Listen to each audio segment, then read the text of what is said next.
Africa Story, The King's Daughter. A long time ago, a wealthy king had 3 beautiful daughters. They had everything they wanted offered to them on a platter of gold. However, only one thing was lacking in their life. None of them had a husband, nor did they have a suitor.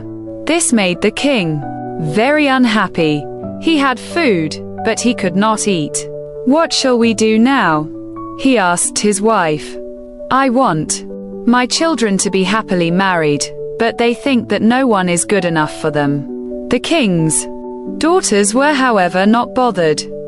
"I want to marry the richest man alive," said the oldest sister.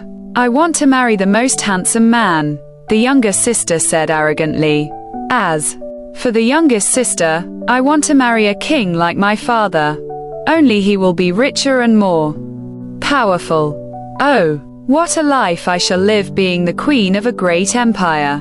Their mother, the queen, added, "Whoever marries my daughters will be a lucky man, seeing how beautiful they all are. Oh, no, my daughters will only marry the best men in the whole land." The king's heart was very troubled. He told his wife, "I'm finding my daughters men who will love and care for them. I will not watch them grow old without husbands and children."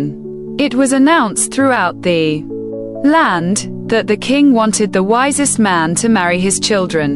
Whoever could tell their names would be given their hands in marriage. The rich and famous went with gifts to the palace to try, but they couldn't guess the princesses' names. No one ever called them by their real names. Everyone called them the princesses.